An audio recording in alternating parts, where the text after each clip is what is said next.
இன்னைக்கு நம்ம சேனல்ல என்ன ரெசிபி பார்க்க போறோம்னா கர்நாடகா ஃபேமஸ் டிஷ் பிசிபெலே பாத் ரெசிபி தான் பார்க்க போறோம். அதுக்கு முன்னாடி சேனல் இன்னும் சப்ஸ்கிரைப் பண்ணலைன்னா சப்ஸ்கிரைப் பண்ணிக்கோங்க. வாங்க வீடியோக்குள்ள போகலாம். இது வந்து ரொம்பவே ஈஸியான சிம்பிளான ரெசிபி. இதுக்கு வந்து நீங்க பிசிபெலே பாத் மசாலா மட்டும் ரெடி பண்ணிட்டீங்கன்னா போதும். எப்பனாலும் நீங்க அதை போட்டு ரெடி பண்ணிக்கலாம். இது வந்து ஒரு நல்ல லஞ்ச் பாக்ஸ் ரெசிபி ப்ளஸ் வந்து ரொம்ப கம்ஃபர்டிங்காகவும் இருக்கும். நீங்க வீட்டில் ஏதாவது ரெசிபி வந்து சீக்கிரம் செய்யணும் சிம்பிளாகவும் செய்யணும்னா கண்டிப்பாக அந்த ரெசிபியை ட்ரை பண்ணி பாருங்க. வாங்க எப்படி செய்யறதுன்றதை பார்ப்போம்.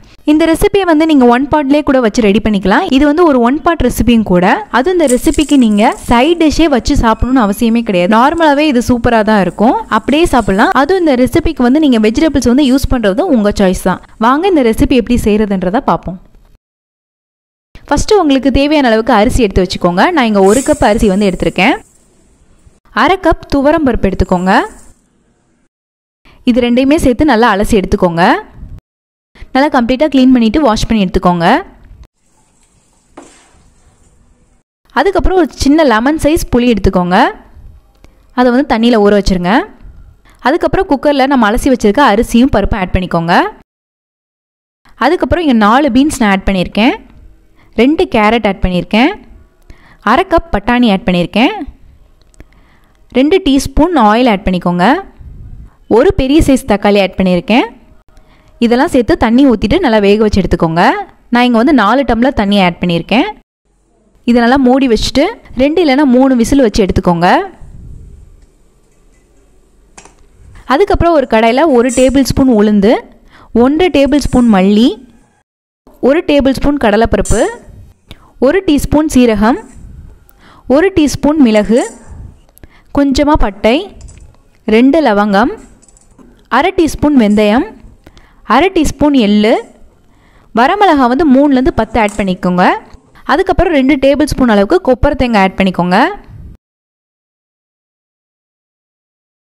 கொஞ்சமாக கருவேப்பிலை, இதெல்லாம் சேர்த்துட்டு நல்லா வறுத்து விட்டுக்கோங்க. நல்லா ரோஸ்ட் பண்ணி எடுத்துக்கோங்க. கோல்டன் ப்ரௌன் கலரில் வரும். அப்போ நீங்கள் ஆஃப் பண்ணிக்கோங்க. இதை நல்லா கம்ப்ளீட்டாக ஆற வச்சுட்டு அரைச்சி எடுத்துக்கோங்க. அவ்வளோதான், பிசிபெலே பாத் மசாலா பவுடர் ரெடி ஆயிடுச்சு. இந்த மசாலா வந்து நீங்கள் எப்போ செய்யறதுனாலும் எடுத்து யூஸ் பண்ணிக்கலாம். நம்ம நார்மலாக வந்து வீட்டில் வந்து கறி மசாலா எப்படி ரெடி பண்ணுறோமோ அதே மாதிரி தான் இதுவும். உங்களுக்கு நீங்கள் நிறையா ஸ்டோர் பண்ணணுன்னா நீங்கள் அதுக்கேற்ற மாதிரி இன்க்ரீடியன்ட்ஸ் வந்து நிறையா ஆட் பண்ணி சேர்த்துக்கோங்க. இப்போ வந்து சாப்பாடு பருப்பு எல்லாமே வெந்துருச்சு நல்லா கம்ப்ளீட்டாக. பாருங்கள், நல்லா கிச்சடி கன்சிஸ்டன்சியில் வந்துருச்சு. அதுக்கப்புறம் ஒரு பேனில் ஆயில் ஊற்றிக்கோங்க. ஆயில் ஊற்றிட்டு 1 டீஸ்பூன் கடுகு ஆட் பண்ணிக்கோங்க. 1/2 டீஸ்பூன் சீரகம், கருவேப்பிலை, 1 கை அளவுக்கு சின்ன வெங்காயம், இதெல்லாம் சேர்த்து நல்லா வதக்கி விட்டுக்கோங்க. பெருங்காயத்தூள் 1/4 டீஸ்பூன் ஆட் பண்ணிக்கோங்க. 1/2 டீஸ்பூன் மஞ்சள் தூள் ஆட் பண்ணிக்கோங்க. இதெல்லாத்தையும் சேர்த்து நல்லா மிக்ஸ் பண்ணி விட்டுக்கோங்க. அதுக்கப்புறம் புளி கரைசல் ஆட் பண்ணிக்கோங்க. இது நல்லா கொதிச்சு வந்த பின்னாடி நம்ம ரெடி பண்ணி வச்சுருக்க ரைஸ் ஆட் பண்ணிக்கோங்க. உங்களுக்கு இதை வந்து ஜாகரி வேணுன்னா ஜாகரி ஆட் பண்ணிக்கோங்க. பிசிபெலே பாத்தில் மோஸ்ட்லி ஜாகரி ஆட் பண்ணுவாங்க. ஆனால் நான் ஆட் பண்ணலை. அது வந்து ஆப்ஷனல் தான். நீங்கள் வேணும்னா ஆட் பண்ணிக்கோங்க. ரைஸ் ஆட் பண்ணிவிட்டு நல்லா கிண்டி விட்டுக்கோங்க. கிண்டி விட்டுட்டு நம்ம ரெடி பண்ணி வச்சுருக்க மசாலாவை ஆட் பண்ணிக்கோங்க. மசாலா ஆட் பண்ணிவிட்டு நல்லா மிக்ஸ் பண்ணி விட்டுக்கோங்க. கொஞ்சமாக தண்ணி ஊற்றி நல்லா கிண்டி விட்டுட்டு சால்ட் வேணுன்னா அட்ஜஸ்ட் பண்ணி ஆட் பண்ணிக்கோங்க. எல்லாத்தையுமே சேர்த்து நல்லா மிக்ஸ் பண்ணி விட்டுக்கோங்க. மிக்ஸ் பண்ணி விட்டுட்டு ஒரு 5 to 10 மினிட்ஸ் அப்படியே மூடி வச்சுருங்க. 10 மினிட்ஸ் கழித்து இறக்கிருங்க. லாஸ்ட்டாக வந்து வேர்க்கடலை முந்திரி வந்து நெய்யில் வறுத்து ஆட் பண்ணியிருக்கேன். நீங்கள் தாளிக்கும் போதே ஆட் பண்ணாலும் ஆட் பண்ணிக்கலாம். நான் வந்து லாஸ்ட்டு தான் ஆட் பண்ணுவேன். ஸோ வந்து லாஸ்ட்டு ஆட் பண்ணிக்கிறேன். அதுக்கப்புறம் கொத்தமல்லி இலைகள் ஆட் பண்ணிக்கோங்க. நல்லா மிக்ஸ் பண்ணி விட்டுக்கோங்க.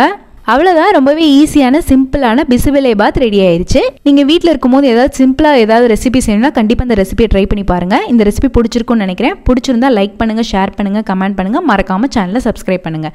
இன்னொரு வீடியோவில் பார்க்குறேன். பாய்.